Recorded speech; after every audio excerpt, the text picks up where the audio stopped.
Ez volt az első lakás, amit eljöttünk megnézni, mikor ingatlankeresésben voltunk, és így körbe mentünk, hát azért nem így nézett ki, tehát ilyen napsárga falak voltak, meg ilyen kórházi zöld falak, semmelyik fal nem volt a helyén, tehát hogy köszönő viszonyban nem volt a jelenlegi állapottal, és kijöttünk végig ugye fapofával, hogy hát ez nagyon sok pénzt kell erre költeni.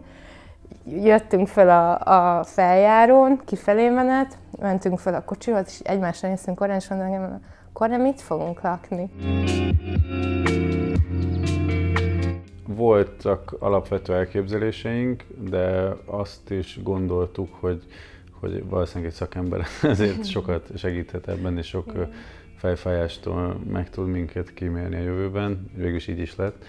Úgyhogy ez mindenképp jó döntés volt. Amikor bejöttünk, ugye, ahogy Flóra mondta, ezek az egészen furcsa falszínek, meg fura elrendezés, az rögtön azért mutatta nekünk azt, hogy biztos, hogy itt mindent meg kell változtatni, tehát azt úgy nagyjából gondoltuk, hogy van a lakásnak az alapterülete, meg így az alaprajza, és minden, ami mozdítható fal, azt el kell tüntetni, és egy teljesen új lakást kell ide tervezni. Úgyhogy ez volt, amiben biztosak voltunk.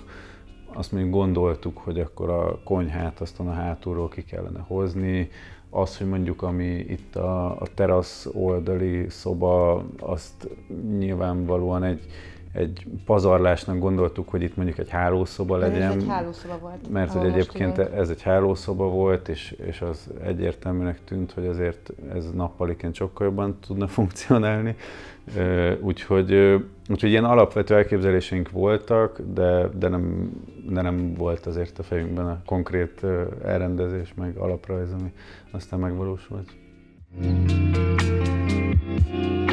Akkor elkezdtünk együtt dolgozni a Geppettóval, akkor az elején egyébként mondta az Edina, hogy körülbelül egy 4 hónapos procedúra lesz, és akkor én így azt gondoltam, hogy jó, hát most elhiszem, hogy van akinek annyi, de azért mi azért tök gyorsan haladunk, tehát hogy nekünk biztos hamarabb kész lesz. És egyébként gyorsan is haladtunk, tehát hogy tényleg az volt, hogy megbeszéltük a dolgokat, kitöltöttük a kérdőíveket, kiválasztogattuk a színeket, a formákat, az anyagokat, a mindent, és így, mondom, nagyon jól haladunk, tényleg jártunk minden héten, mentünk hideg burkolat, meleg burkolat, tehát hogy szaniterek, tehát minden nagyon jól ment, és mindenből ilyen tök nagy összhang volt, azt gondolom, Edinával is, meg így köztünk is, nem mellesleg. Igen. Arra láttunk ellenpéldát, hogy milyen rossz az nincs. Igen, sok ilyen vásárlásnál voltunk, hogy fú, azért jó, hogy ők nem mi vagyunk. Igen. De tényleg így tök jól haladtunk, és akkor azt gondoltam, hogy fú, akkor azért így gyorsan meg leszünk, de hát aztán végül tényleg 4 hónap lehet, úgyhogy ez úgy reális volt. Az én szempontomból annyira megkönnyített az életemet, és majdhogy nem, tényleg az utolsó 2 hét volt stresszes, de egyébként azt számítva annyira flottul ment az egész minden, úgyhogy tehát olyan szinten, hogy például ugye Edina ugye meghatározta az alapanyag szükségleteinket, mindent. Tehát én sose stresszeltem azon, hogy valami elfogy, mert mindig minden elég volt. Sose stresszeltem azon, hogy eleget rendelek-e, vagy azt rendelem-e meg. Tehát tényleg csak ki kellett úgymond fizetni a dolgokat.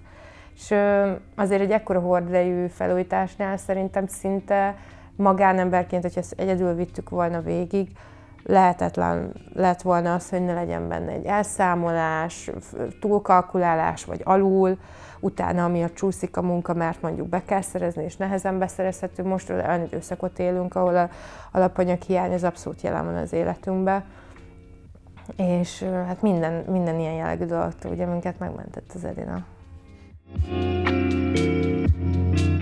Legnagyobb bók itt a lakással kapcsolatban, hogy nagyon mi vagyunk ez az egész. Igen. Tehát, hogy tényleg ahogy mi élünk, ahogy gondolkodunk, amilyenek vagyunk, az abszolút visszaköszön a lakásnak minden pontján.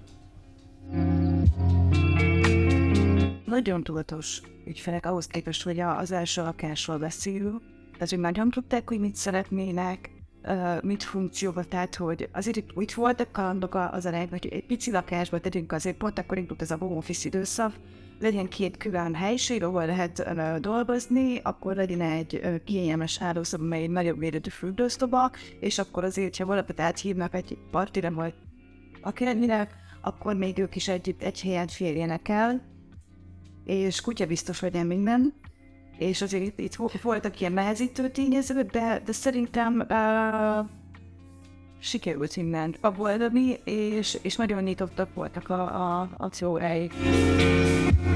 Egyszer csak emlékszem, hogy fölkeltem, és akkor fú, ez nem lesz jó az a falszín. És akkor a következő találkozásra mondtam, hogy jó, akkor ezt most újra vegyük napirendre, és akkor talán nézzük meg, hogy mik a lehetőségek, mert hogy én nem akarom, hogy ilyen színű legyen a fal, és aztán gondolkoztunk, akkor megnéztünk még több variációt, és végül is az is tök jó lett. És azóta annak a hálószobának, vagy annak a falszínnek is már ketten elkérték a színkódját. Pont egyébként a csempe választásnál volt egy ilyen ráeszmélésem, meg szerintem Kornél neked is, mikor ott, nem tudom, emlékszel Edina, egy pár volt ott, és hát így nem tudtam, hogy a csempeválasztás végére elválnak, vagy együtt maradnak. De ez egy jó kérdés volt. Igen, az volt ez a pont, amikor mondtam a Kornélnak, hogy na, látod ezt? Ezért kell segítséget kérni.